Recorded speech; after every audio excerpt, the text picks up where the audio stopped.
तो भैया formula number 40-40-20 की वजह से रामजी लाल सुमन अभी भी अपने स्टैंड पे कायम है। वो माफी नहीं मांगने वाले। उन्होंने कहा मैं माफी नहीं मांगूंगा। क्यों? क्योंकि रामजी लाल सुमन जान चुके हैं कि फॉर्मूला नंबर 40-40-20 अगर एक्टिव हो गया तो 2029 में 2027 में समाजवादी पार्टी कर सकती है खेल और बीजेपी को लग सकता है बहुत बड़ा झटका। आखिर क्या है ये फॉर्मूला 40-40-20 और क्यों लालजी सुमन के इस बयान को राजनीति में एक सोचा समझा प्रयोग कहा जा रहा है, वो सब आज मैं आपको बताने वाला हूं। समाजवादी पार्टी के सांसद रामजी लाल सुमन ने देश की संसद में राणा सांगा पर जो अमर्यादित और घटिया टिप्पणी की थी उस पर वो अभी भी कायम है, लेकिन बाबर और राणा सांगा से जो बहस शुरू हुई थी अब वो दलित बनाम राजपूत की हो चुकी है। और अब राजनीति में इस परसेप्शन से किसको फायदा होने वाला है, इसी सवाल को डिकोड करने का फॉर्मूला है 40-40-20। इस फॉर्मूले को डिकोड करेंगे उससे पहले एक बेसिक सी जानकारी मैं आपको बता दूं। 2017 के उत्तर प्रदेश के विधानसभा चुनाव में 70% ठाकुर यानी राजपूतों ने बीजेपी को वोट दिया था। फिर से सुन लीजिए, 2017 के उत्तर प्रदेश के विधानसभा चुनाव में 70% राजपूत वोट गए थे बीजेपी को। 2022 में क्या होता है, यह 70% बढ़ के 87% हो जाता है। इसका मतलब है कि 2022 के उत्तर प्रदेश के विधानसभा चुनाव में 87% राजपूत वोट किसको गए थे, बीजेपी को। अब समाजवादी पार्टी का क्या हुआ, समाजवादी पार्टी को 2017 में 11% राजपूत वोट मिले थे, 2022 में ये घट गए और सिर्फ 7% राजपूत वोट मिला था समाजवादी पार्टी को। यानी एक तरह से राजपूत वोट समाजवादी पार्टी के लिए कोई विशेष मायने नहीं रखता। क्यों? क्योंकि इस वर्ग की पहली पसंद बीजेपी है। और 2024 के लोकसभा चुनाव में हमने सुना था कि ठाकुर वर्ग बीजेपी से नाराज है, कई ठाकुरों की महापंचायत भी हुई थी, लेकिन इसके बावजूद उनकी पहली पसंद बीजेपी बनी है, इसमें कोई शक नहीं है। अब बात करते हैं कि उत्तर प्रदेश की सियासत में दलित फैक्टर कितना अहम है। तो जान लीजिए, अगर मैं दलित आबादी की बात करूं तो उत्तर प्रदेश में करीब 20% के आसपास दलित वोट है। अब उत्तर प्रदेश की पॉलिटिक्स में दलित वोट बैंक की जो महिमा है, दलित वोट बैंक की जो ताकत है, उसको समझने से पहले आप फॉर्मूला नंबर 40-40-20 यानी 40-40-20 को समझ लीजिए। रफ तौर पर उत्तर प्रदेश का वोट समीकरण आपको समझना है, वोटर्स का जातीय समीकरण आपको समझना है, तो एक फॉर्मूला याद कर लीजिए 40-40-20। 20 कौन है, 20% हो गए सवर्ण वोटर।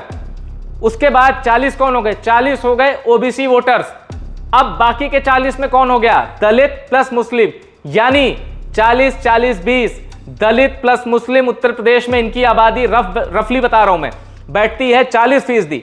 40% ओबीसी हैं और 20% सवर्ण वोटर हैं। समाजवादी पार्टी को लगता है कि इन 20% वोट बैंक को अपने पाले में लाने से बेहतर है बाकी के 40-40 पर मेहनत की जाए। और एक चीज मैं और आपको बता दूं, जब राजनाथ सिंह 2001 के आसपास उत्तर प्रदेश के मुख्यमंत्री थे तब हुकुम सिंह की अध्यक्षता वाली एक कमेटी ने यह भी अनुमान जताया था कि उत्तर प्रदेश में पिछड़े वर्ग की आबादी 50% को क्रॉस कर सकती है।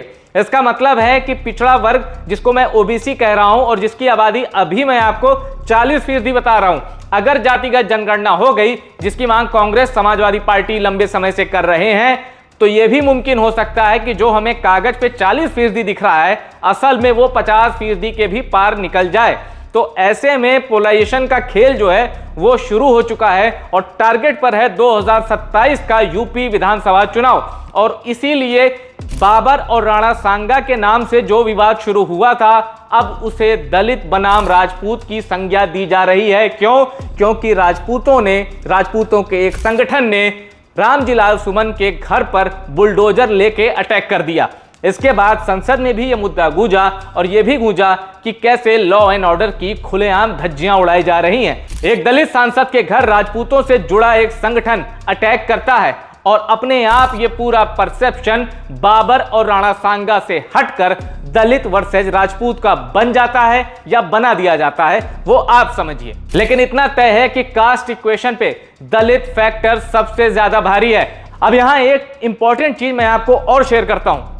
2024 के लोकसभा चुनाव में जो जाटो वोट बैंक है, जो कि माना जाता है कि कुछ भी हो जाए बीएसपी के साथ डटकर खड़ा रहता है, उसके बारे में एक स्टडी आई थी। 2014 के लोकसभा चुनाव में जाटो वोटों ने 60%, यानी जाटो वोट जितने हैं उनमें से 60% बीएसपी को गया था।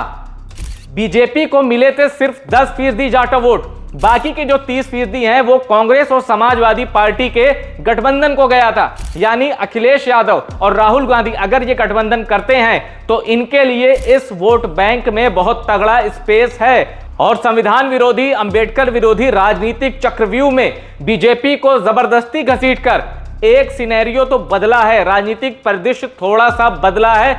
और इस राजनीतिक परिदृश्य को बदलने में समाजवादी पार्टी और कांग्रेस ने कामयाबी पाई है। इसीलिए जब उत्तर प्रदेश में बीजेपी का प्रदर्शन खराब रहता है, सिर्फ 33 सीटें अपने दम पर जीतती है, तब यह कहा गया, बीजेपी के नेताओं ने ही कहा कि समाजवादी पार्टी और कांग्रेस ने संविधान और अंबेडकर के नाम पर जो प्रचार किया वो जनता में असर कर गया, और उसकी वजह से जो बीजेपी की तरफ जो वोट आया था पिछड़ों का, दलितों का, वो फिर चला गया। इसका मतलब है कि अब रामजी लाल सुमन के सहारे समाजवादी पार्टी टारगेट कर रही है दलित वोटर पर। और जान लीजिए, ये तो मैंने आपको बात समझाई जाटो वोटर की, जो अभी तक हर चुनाव में मायावती के साथ मजबूती से खड़ा दिखाई देता था। भले ही मायावती यूपी में एक विधायक जिता पाए या 0 सांसद हो, लेकिन जाटो वोटर मायावती के साथ खड़ा रहता था। वो जाटो वोटर 2024 में बड़ी तादाद में अखिलेश यादव और राहुल गांधी के गठबंधन वाले पाले की ओर बहुत तेजी से गया।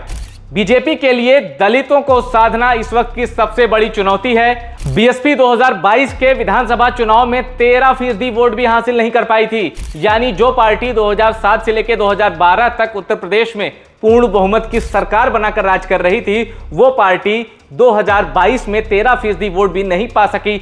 और अभी कुछ महीने पहले जो उत्तर प्रदेश में 9 सीटों पर विधानसभा के उपचुनाव हुए थे, वहां मायावती की पार्टी बीएसपी 7% वोट भी नहीं पा सकी थी। बीएसपी का ये जो पतन हो रहा है और एएसपी यानी आजाद समाज पार्टी का जो उभार हो रहा है, इन दोनों के बीच दलित वोट तेजी से डिस्ट्रीब्यूट हो रहे हैं। यानी ये जो गैप है ना दलित वोट बैंक का, बीएसपी का कम हो रहा है और एएसपी का बढ़ रहा है। ये जो एक शिफ्ट है, ये जो एक पॉलिटिकल शिफ्ट है दलित वोटर्स का, इसमें स्कोप ढूंढ रही है समाजवादी पार्टी और कांग्रेस। अगर ये दोनों गठबंधन में लड़ते हैं तो अब अगर रामजी लाल सुमन के नाम पर जो दलित वर्सेस राजपूत का जो राजनीतिक परिप्रेक्ष्य है वो सार्थक हो जाता है, तो बीजेपी को 50% प्लस वाली लड़ाई लड़नी पड़ेगी। यानी बीजेपी को 50% से ज्यादा का वोट जुटाना होगा, तभी वो 2027 और फिर 2029 में उत्तर प्रदेश में सलामत रह सकती है। यानी कुल मिलाकर बाबर और राणा सांगा से जो विवाद शुरू हुआ था, उसमें हम इतिहासकारों को ढूंढ रहे थे, इतिहासकारों से पूछ रहे थे कि क्या ऐसा हुआ था, क्या राणा सांगा ने वाकई इब्राहिम लोदी के खिलाफ लड़ने के लिए बाबर को न्योता दिया था। इतिहासकारों के जवाब में हम आज भी उलझे हैं, जबकि उसका असली सच ये है कि बाबर और राणा सांगा का जिक्र करके उत्तर प्रदेश की राजनीति में एक बहुत बड़ा गेम खेला जा रहा है, जिसके रुझान आने भी शुरू हो चुके हैं।